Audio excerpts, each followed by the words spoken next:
All right, well, we might make a start. So, hi everybody, welcome to the August Tech Talk, Securing Your Data with Practice Protect, and welcome to Jon Melloy. And Jon's going to give us a talk, a bit of an overview of some cybersecurity info for us in our world, and a demonstration of Practice Protect and what that offers for security. So I will hand over to you, Jon. Awesome. Thanks for that, Joe. And yeah, thanks for having me on here. Joe, could you just allow me to share the screen? I think you just need to right Sure. click and do that, and then I'll be good to go. Yep. That will be my mistake, not... or it might be in the settings.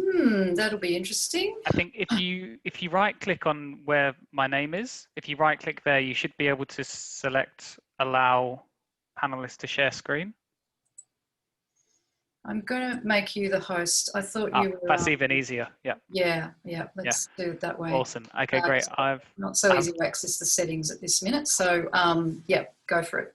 Awesome. Well, I've got that, and yeah, everyone should be able to see my screen there. Yep. So yeah, awesome. I'll get going. So thanks everyone for the time today, and thanks Joe for inviting me on here. Yeah, what I wanted to talk to you guys about today was broader cybersecurity in a broad sense, but with that kind of keeping it practical. So we'll talk about different areas in cybersecurity and then different processes you can put in place. And then, yeah, we'll finish off with a bit of a demo of Practice Protect, where I'll show you how we help accounting and bookkeeping firms. So just to start off with, I'll let you know a little bit about us for those of you who may not have come across us before. But we're currently the largest cloud security provider to the Australian accounting community. So we're currently working with about 900 accounting and bookkeeping firms, and that's about 12,500 users. And basically, why do we exist? It's to make sure that your data is secure. So, that's really, what gets us out of bed in the morning. But for today's session, what I wanted to do was take a look at this quite practically. So we'll start off with taking a look at, a high level view of cybercrime. So what it is and what it means for, accountants and bookkeepers. Then we'll take a look at some examples of how, some firms were hacked. And the important part here is that it's not a scare story or anything like that, talking about the awful things that happened. It's practical. So you're looking at, well, why was this firm breached? And how then can you make sure that the same thing doesn't happen to you? And then finally, we'll jump into Practice Protect, and we'll talk a bit about how you can secure your passwords using an application like ours, or there's others out there as well. Awesome. As well, just one thing to kind of note is that if you guys have any questions or comments at any point, please just put them in the chat box, put them in the question box, and I'll get to them as soon as I see them. I do love to be interrupted. So yeah, just put something in the chat box, and then we can have a conversation rather than it just being me talking here. That'll be awesome. Okay, great. Well, anyway, we'll get going here. So to start off with, we'll take a look at what cybersecurity is and what that means for accountants and bookkeepers, because I think that one of the issues is that people hear cybersecurity and then the conversation can get a bit too technical and people's eyes can glaze over because, well, me personally, I'm not technical at all, so I do find it difficult when these conversations go down that road. So we'll talk about what different areas there are for firms to focus on. And really what we've done here is we've broken it down into 4 different key areas for firms to focus on. Now, the first one here is data security. Now, this is where businesses tend to put more of their focus and energy on, but it's not really as relevant for them. So when I'm talking about data security, it's when businesses are asking, where their data is stored. Is their data stored securely, on Microsoft Azure or Amazon Web Services? That's not really as relevant because hackers aren't, breaking into Microsoft's data centers. It's far easier for them to trick the user and come in, and break in another way. So then the 3 main points for cybersecurity for a small business to focus on would be these other ones. So your device security. So do you have, secure devices? Do you have antivirus on them? As well, your team, actually, team training is really important, making sure people know what not to do. And finally, making sure you've got some security around your passwords. So this is what we'll be focusing on today. So these 3 points here. So we'll start off with, the first one, and it's one of the biggest risks, but it's also really the most easiest one to manage, is about training your team. So the idea and what we want to do here is train your team so that they're cybersecurity assets, not risks. So what we mean by that is, they know how to spot a scam and they know what not to do, because the majority of scams start with a click. So just to help out and start off with, we've got an example of some training that we've done and we put together on my screen here. So this is narrating, some of the different points that you'd look at when you receive a phishing email. So, because it's really important that you do train your team on how to spot a scam. As well, with this screenshot here, with this screen here, feel free to take a screenshot of this and share this with your team. But it's really important that your team know what not to do, what not to click on, so that then, if they don't open up that phishing email, click on that dodgy link to download a ransomware, it means that there wouldn't have been an attack in the first place. So it's really important that your team know what not to do. So just as a couple of policies or, training exercises to put in place, there's a couple of different options. So there are some options out there, and you can look online to find, some different training resources. So I don't think anyone from my team's on here today, but we're actually running through this process at the moment. So I saw this earlier. We're using a training system, which is sending out fake phishing emails to our team, and then we're then seeing what their responses are. So we actually launched the first one about half an hour ago. I got sent one from one of the team. But what it's doing is it's sending them a fake phishing email, and then we're going to see if they click on it, and then we can then provide some training out of the back of that. That's a great idea, John. Yeah. It'll be so interesting to see, what happens with that and who clicks on what and what responses you get from your team. Yeah. And great idea, in bigger businesses especially to bring that in. Yeah, it was really interesting. It's actually just before I jumped on this webinar, I got a message from Felicity, who I work with a lot. She's on my marketing team, and she was like, "Hey, John, I just got sent this phishing email. It looks like a good example that we can talk about in our next webinar," which is great. So she knew that it was a phishing email, and she didn't click on it. But yeah, so that's one way you can do that. The tool which we used is called KnowB4, but there's lots of other different ones out there. So that's one way you could do it. Another way, which is easier and which you could implement for free and do from today onwards, is to actually, so say if you get a phishing email, take a screenshot of it and share that screenshot with your team. So like I said earlier, Felicity, when she saw that one, she sent me a screenshot of it because she knew that it was a scam.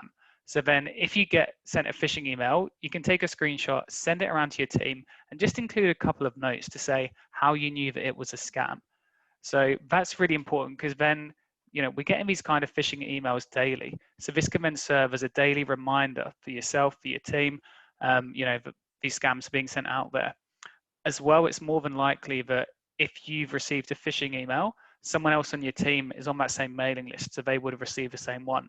So if you get on the front foot to tell them, hey, there's this phishing scam, then they're not going to click on it. And like I said, that's just a simple, free practice and process that you can put in from today.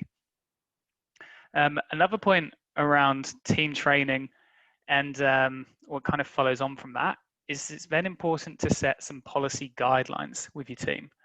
So it's then, once you kind of tell your team what not to do, you can then put some policies in place to actually enforce that.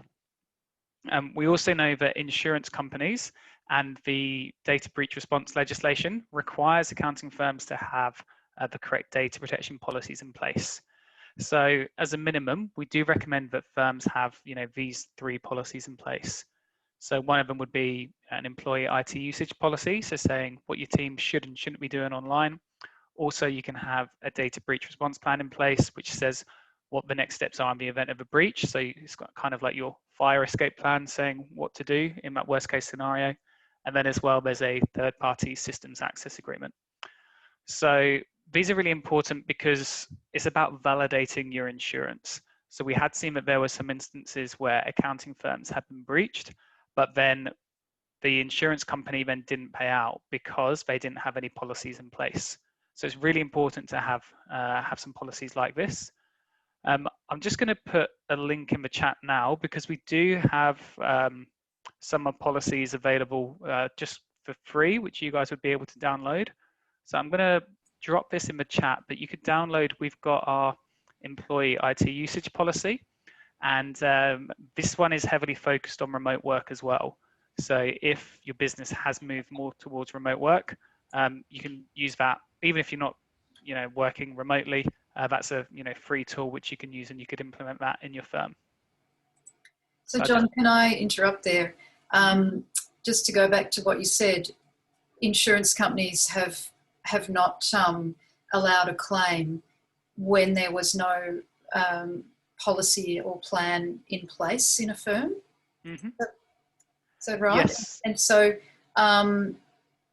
yeah, that's really interesting. That's pretty important, I think, that we take that in, because even if we're a one-person show or we've got a big team, it's probably important to have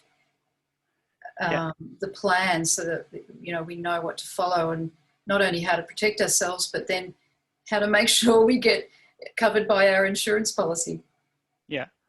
Yeah, definitely. And I was just looking out. Unfortunately, I don't have the slide in this deck, but we've actually got a slide which shows like insurance companies' reinsurance questionnaire, and they're asking 3 questions which are around these policy documents.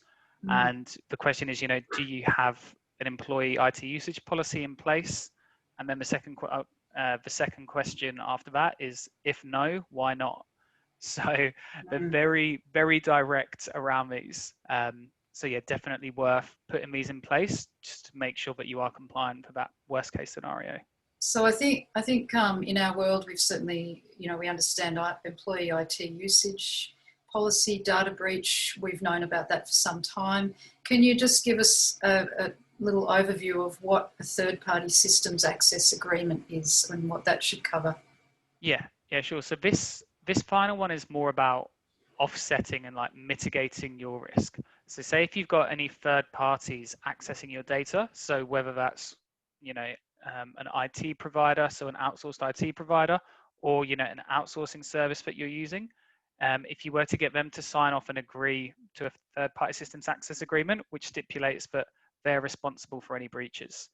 Now, the reason why this is important is because under the mandatory breach reporting legislation, it's the owner of the data that's liable, regardless of who causes the breach. So if you get a third party to sign an agreement like that, then you're mitigating your risk and putting the onus and responsibility on them. Wow, okay. Yeah, I certainly hadn't absorbed that in what I've read before. I guess I just assumed that, for instance, if I'm using a standard business reporting provider that's accessing my client's accounting data and that they had a breach, that would be their problem. But if the breach is in my client's data, it's actually the client who is responsible. Is that correct? Yeah, definitely. Well, so if it's your client's data and say it's your profile, then yeah, it would be, you'd still be responsible for that. So obviously, with any agreement with other providers, people, you've got your own terms and conditions which you need to check. But this document, which we recommend, is more of a fail-safe. So having that extra security put in place. Okay. Yeah, awesome. Thanks for the questions there, Joe. Yeah, great. So I'll keep moving on. Or Joe, did you have any other questions around this slide? No, carry on. No, awesome.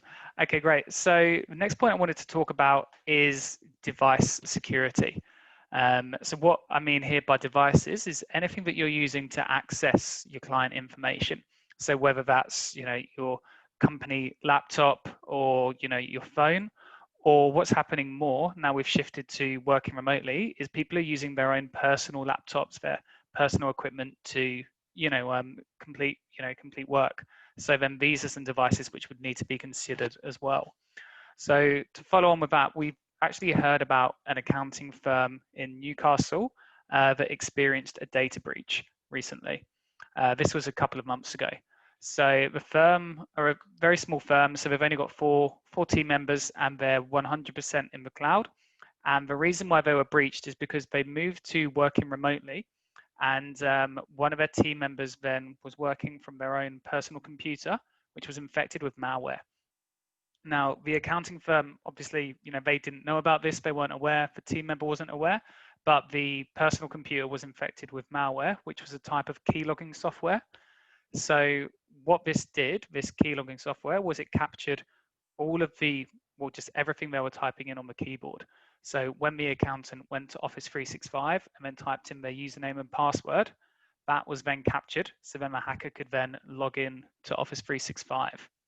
So once a hacker had those details, they logged into Office 365 and they then sent out an email containing ransomware to all of the the contacts, including their clients. And then just as as the final part of that is that 3 of their clients clicked on it, and one of their clients experienced a ransomware attack because they actually downloaded that link. So that's, we've heard about quite a few instances of this, and it all started because that one team member was logging on from a device which, was infected with a virus. As well, just to, kind of emphasize this and talk about this practically again, we almost had something similar happen to our business as well. So we moved our team to work remotely back in March. And for the majority of the team, we wanted them to work on their company PCs because then we knew that they were secure and they were managed under our antivirus. Now, for one team member, who's actually, who I mentioned earlier, Felicity, we weren't able to get her PC. So then she was going to be using a personal device. So the device which she was going to be using is just a family PC, which she shared with her brothers. Now, before we allowed her to access any company information or log on to anything, we ran an antivirus scan on her PC. And this screenshot here, I know it's not very pretty, but it's just the screenshot that we took. That shows the result of that antivirus scan. So we found 250 viruses on her home PC there. Now, the reason why there were so many viruses is because it was a shared PC and her brothers had used it to download games, and those free games came with free viruses. So what we did here was we spent a couple of hours cleaning up her PC before we allowed her to log on and access any information. So it's really easy for these things to happen, and it's really important now that people are working more remotely that you do consider what other PCs people may be using. So just to talk about this practically and then steps to take to secure your devices. The first step, most important one, is to make sure that you have antivirus on them. So we recommend that you've got a premium, so an enterprise level antivirus, and that's on all devices which are being used to access company information. So there's lots of different antiviruses out there which you can use. The one which we've used, it's actually the one taken from the screenshot here, is called Malwarebytes, and that's a really good one that we've used and we recommend. The reason why we recommend that one is because it's more advanced with dealing with malware, which is the most common type of virus that we're seeing. So if you do want to take a look at that, you could head to malwarebytes.com, and they actually have a free version you can download, so you can run a scan today. And then after that, I think it's like $40 for a year. So really low cost way for you to make sure that the devices are secure. As well, I know I mentioned this earlier, but just to stress, it's not just the company laptops, it's also, say, any personal devices which your team members may be using. The second one, which is really important, is to make sure that you're always running the latest versions of softwares. So if you're running a Windows laptop, make sure you're running the latest version of Windows. I used to work at a software company back in the UK, and we were hit by ransomware. And the reason why we're hit is because just one of the computers in our office hadn't been updated to the latest version of Windows, and there was an old ransomware which was circulating, which affected that old version of Windows. So if it had have been updated, then that old version of ransomware wouldn't have worked against it. But as it hadn't been, then it took us down for a few days. So It's really important that you update and run the latest versions, because that means then that you've got the latest protection. And the final one is to make sure that you do have backups in place. So it's really important that you've got secondary backups in place for all of your storage. So, if you do have a server, then make sure you've got offsite or online backup for that. As well, if you are just using, a local computer, make sure that you've got some secondary backup for that. So you could either back up your files online, or, have some secondary backup, be it, an external hard drive or something. It's really important that you've got that in place for that worst case scenario. Awesome. And those are really the main points around securing devices. So the next one to move on to is where we'd help a bit more with Practice Protect as well, is around your password security. So we'll spend a bit more time on this one because this is where we do see most breaches coming from. So 81% of data breaches are actually due to compromised passwords. So if you put some controls around this, then you're going to be greatly reducing your risk. So to start off with, we'll just take a look at why this is a risk. And the reason why this is a risk is mainly around two reasons. It's because passwords, it's because of how people create the passwords, and then how they remember them. So when people are creating passwords, generally they'll do what's easiest for them. So people would usually create, two different types of passwords. They may have one really strong one, which they'd use for their personal banking and use, maybe for their social media. But then they'll have a second weaker one, which would then use for absolutely everything else. Generally, what we're finding is that team members would then put their company password in that same bracket as the weaker one. So that means that same password for everything, is linked up to, their Netflix, their Spotify, and potentially company accounts as well. Another risk is, how people then remember their passwords, because besides making passwords the same for everything, people then remember them in insecure locations. So a really convenient way of storing passwords is to save them in Google Chrome. Now that's great and it's convenient. It's good, it's easy to leave your passwords there, but that convenience goes both ways, and it's really easy for hackers to get that information. So if you're on Google Chrome, you can actually just go, and within a few clicks, you can export all of your passwords in plain text. And we know, and we've seen it before, that that's one of the first places that hackers would check if they do break into accounts. So I've got a couple of minutes, I'll just show how this works here. So if I go to Google Chrome, I'll show you how you can export those passwords. So if you go to settings here, and then if you were to go to passwords, and then you can see here, there's a password that's been saved. So you've got my fantasy football account here. And then you can either click here just to view this password, or if you have lots of passwords in here, you can select more actions and export them. And then that would export all of the passwords in plain text. Now, if you have an IT company that you're working with, it's likely that they've put some security around this. So for me, when I clicked export then, Fresh Method, who are my IT company, have put some security around this. But if I was doing this, say, on my personal Mac that I use, I'd be able to export that straight away. So it's really important that you don't have any passwords in here. Awesome. So that's just one of the risks there. But again, I do want to keep this practical. So we'll talk about how we saw this happen to an accounting firm. So this is an example of what we saw happening to an accounting firm. So what happened was the accountant was sent an email, much like this one on the left here, which is saying that there's some spam messages to your email, and if your email will be blocked unless you verify your account here. So what happened is the accountant then clicked on this link, and they were taken to a fake version of the Office 365 website. So when they were taken here, they were prompted to put in their username and password. Once they did that, it said there's been an error, but at that point, the hacker then had their details. The hacker then logged into their profile and then sent out an email similar to this.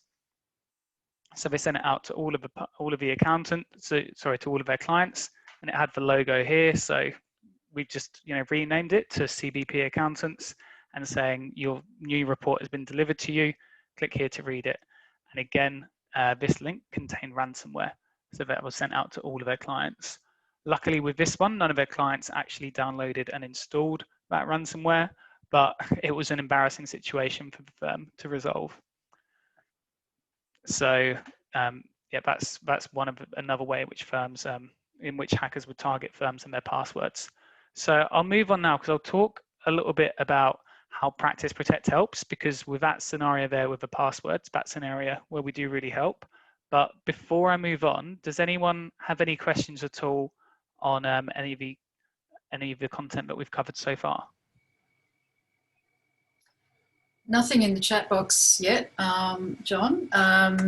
But yeah, that's a great overview. And I don't know, personally, I'm faintly horrified about the export of passwords and how easy that is. And I'm, you know, generally pretty good at not saving sensitive passwords. However, I've followed your instructions. I've gone into Chrome and I can see there are a few saved passwords for client related matters. So that's a really easy thing to fix up, is to sort of, get rid of those passwords off your saved browser. Yeah.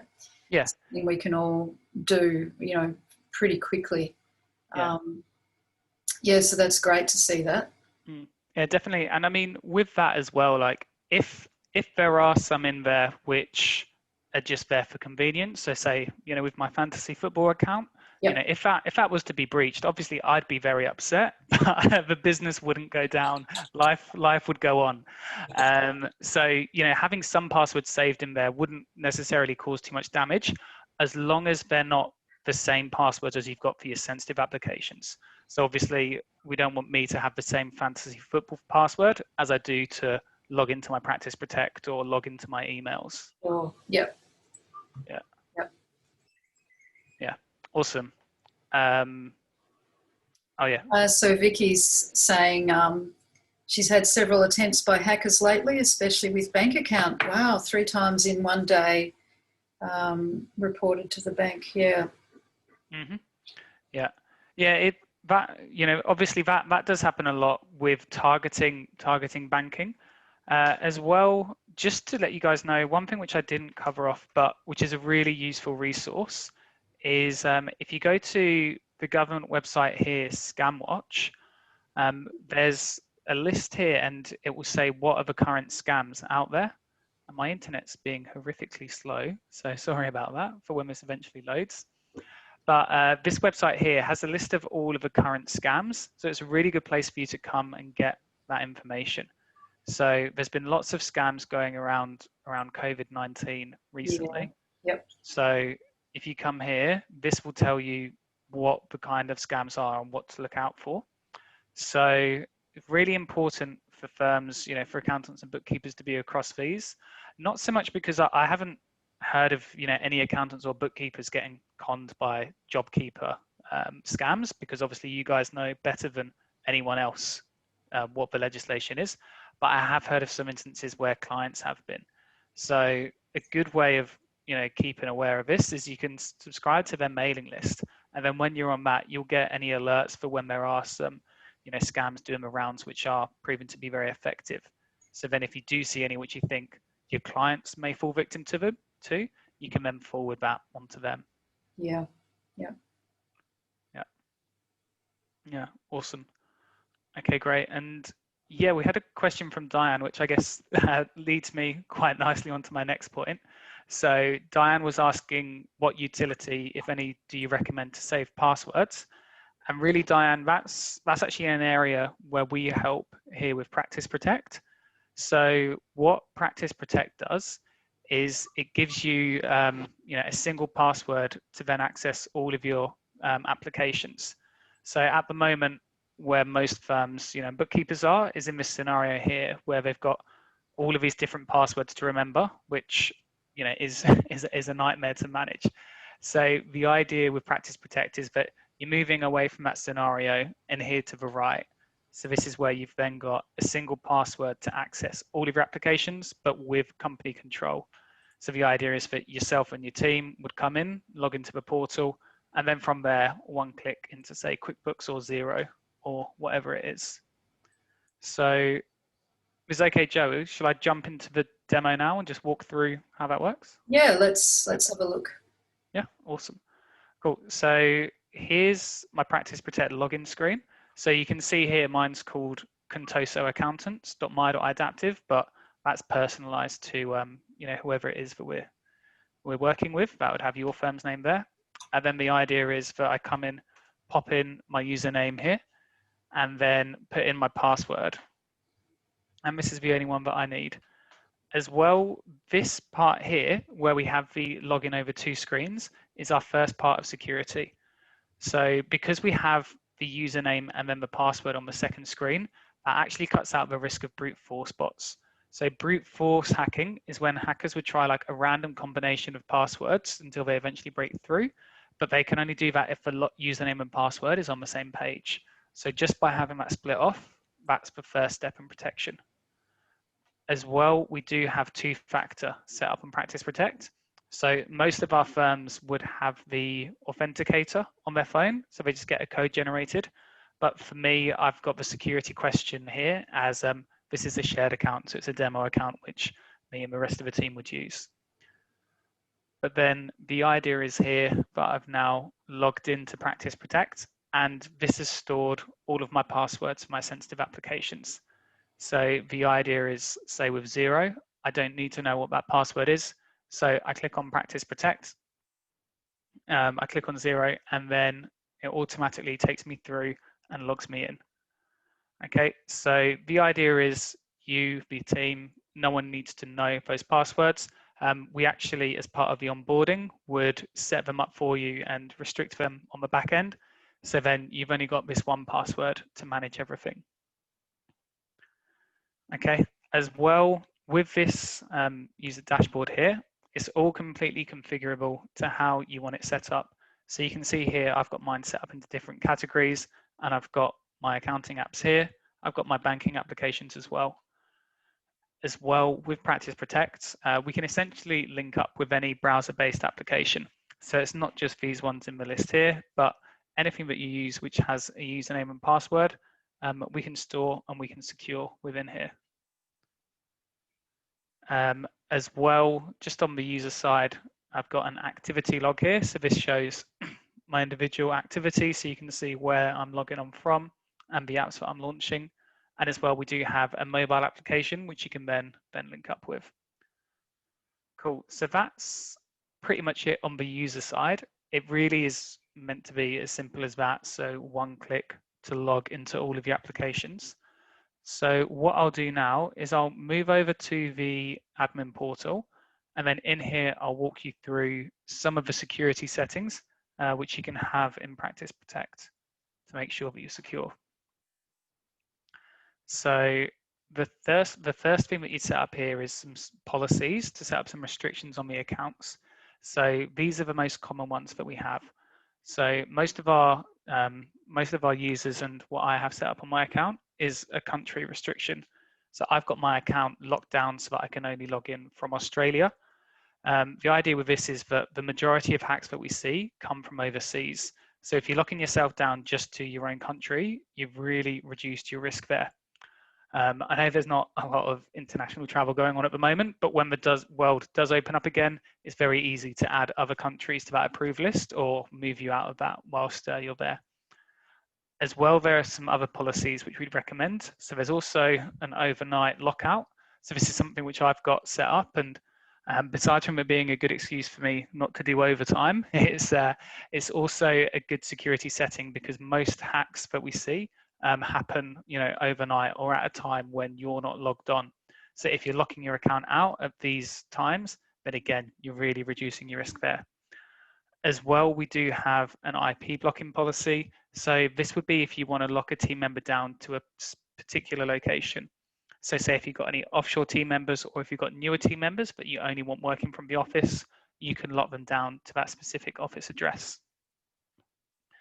As well, we've got the dashboard here, which provides you with an overview of how your account's being used. So you can see here, there's been 101 logins from me and the team in Brisbane, and you can zoom in and see where these are coming from.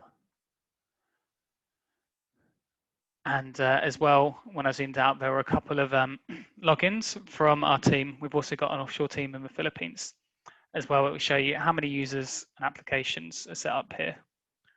I'll open up a user profile so you can see what you can do and change in there.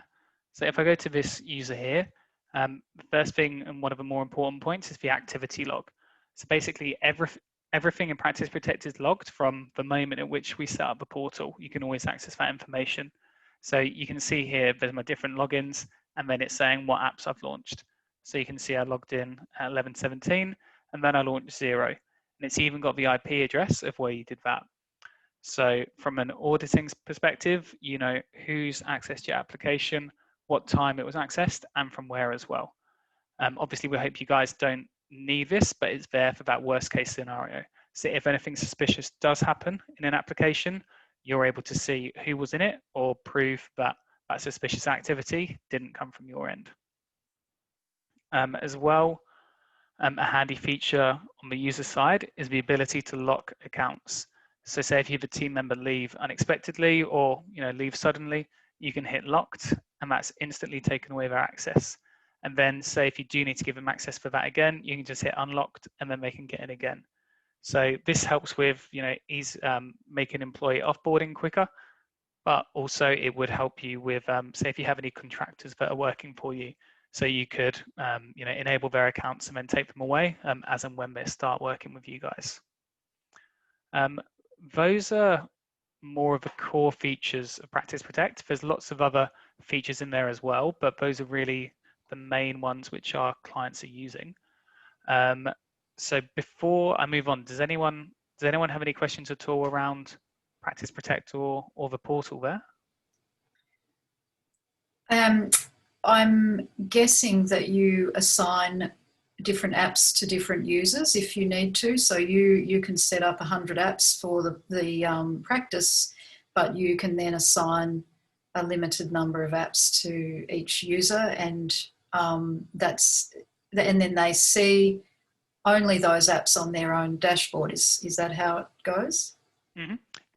Yeah, that's correct. Yeah, so the admin sees everything, but if you give me access to Xero and Google as a team member, that's all I'm going to see. Mm-hmm. Yep. Yeah, correct. So you've got all of your applications here, but then under this, you'd say, which team members have access to what. So say if I search for Xero, you can see it's set up there, but it's only been assigned to, well, it's actually been assigned to everybody because we have a role for everybody, but this is where you could control that. So I could take that away from everyone and just assign it to particular users. And I imagine that audit report is pretty attractive to insurance companies if there was a data breach and you had to then, give them all the info. That just becomes really easy, doesn't it? Because you can just print out that audit log. Mm-hmm. Yeah, definitely. And I was involved in a breach response situation last year. So it was where there was a suspicious transaction on one firm's applications, and we were able to use the audit report to see what had happened with it, and one of their team members had logged in and accessed that on the weekend. So it was a shared application, so everyone had access to it, so there was no auditing within that app. But through Practice Protect, we were able to see which team member launched it at the time of that suspicious activity. So it's there, not that you'd ever want to use it, but it's there, like I said, for that worst case scenario. You can prove and you can see what happened in all of your accounts. Yeah, great. Yeah, awesome. Okay, great. Well, just as well, outside of the portal, we do help firms in a couple of other ways. So we have, every couple of weeks, we have cybersecurity training, and as well, which is a session which I hold, which goes through the steps you take outside of Practice Protect. And as well, we do have a package of policy documents, which we make available for all of our clients. So I know I dropped that one policy document in the chat earlier, but we've got a whole package of them. So that's one of 5, which we make available. Mm-hmm. Yeah. And these, the fortnightly webinars, is that for anybody, or is that for your subscribing customers only, or? Yes, so that's for our clients only. Yep. So we have a clients only webinar, so it's for our clients, and we encourage our clients to get all of their team members to attend that as well. Yeah. Like I said at the start, the majority of scams start with a click. So, if the team member doesn't open up a phishing email and then click on the link to download ransomware, then, there wasn't a breach in the first place. So if you train your team and they know what not to do, then you've cut out the vast majority of your risk just at source there. Mm. Yeah. Yeah, awesome. Yeah, well, Joe, those were really the main points I wanted to cover off then. I know we'd booked in an hour, but I know everyone's busy, so I didn't want to take up any more of people's time than we needed to. Yeah, was there anything else from yourself, Joe? Not from me at the minute. I think, yeah, let's just throw it to the people. If there are any last questions, you can put it in the chat box or the Q&A box. I think though a few of us might have some homework to do with getting passwords under control and clearing out the saved passwords from browsers, so that that's not tempting for hackers. And yeah, just and then I guess also, we probably need to look at getting a data breach response plan and the other plans in, the policies in place that you mentioned at the start. Mm-hmm. Yeah. Yeah, Definitely. I've seen, Joe, we've had a couple of questions come in. So we had a question from Robin. So Robin saying that she uses a password secured spreadsheet oh, sorry, it wasn't a question, but saying that you use a password secured spreadsheet to store your passwords. Robin, I would still recommend looking at something else rather than a password secured spreadsheet. The reason for that is that even though you've got a password on your spreadsheet, so it's stopping you from getting in, the actual data within that spreadsheet isn't encrypted. So it would still be easier for a hacker to get into that rather than if you're using a password management tool. So say, for instance, with Practice Protect, any of the passwords which are stored with us, they're not stored just as passwords which you could copy out. They're encrypted. So, a hacker wouldn't be able to pull them out, whereas a spreadsheet is more of a simple file, so hackers would be able to do that. So Robin, it's good that you've got that password on the front end, but there's still some extra work you could do there. As well, Vicky was asking just around a cost for the software. So Practice Protect, there's a few different pricing brackets depending upon the size of your firm, but it's roughly $10 per user per month, and there's an onboarding fee as well. If you head to our website, Vicky, there's a pricing section there which has all of the details there as well. Yeah. Okay. All right. Well, I think that that wraps it up. And awesome. If I could I'll bring up just the next slide, Joe, if that's okay. Because if anyone's got any further questions or would like to hear a bit more from myself, there's my email address there. So jon.melloy@practiceprotect.com. So if you've got any other questions or if you think this may work for yourself, then just email me and let me know. As well, if it's easier, I've just dropped my Calendly link into the chat. So if you do want to learn a little bit more, even if it's not about Practice Protect, if it's just more general cybersecurity questions, it's my favorite thing to talk about. I spend all day, every day talking about cybersecurity. Drives my friends and my family mad. So yeah, definitely feel free to reach out. So Vicky's just kind of raised something there, which, some of our clients could be interested in a solution like this for their team. Do you particularly keep Practice Protect for the accounting world, or do you branch out into other industries? Mm-hmm. Yeah, really good question. So we have chosen to focus mainly on accountants and bookkeepers to start with, and that's because then we know the applications that you're using. We know, how to support you guys, and it makes it easier for you guys as well, because you don't have to tell us that it's 0 with an X rather than a Z, or carbon with a K. Yeah. Yeah, we're across that. But definitely, Practice Protect works for any industry. So I use Practice Protect, and for myself, and I'm not an accountant. I've got different apps in there, so it would work with any industry. So we are working, through working with accountants, we have started to work with some of their clients to help them secure their data. And yeah, we've got some weird and wonderful different industries that we're working with now. We're working with, say, like, a dairy farm, electronic skateboards company, and as well a drilling company as well. So yeah, if they're using cloud-based applications, then we would be able to help. Yeah, fantastic. Yeah. Yeah. Awesome. Okay. Well, thanks everybody for joining us.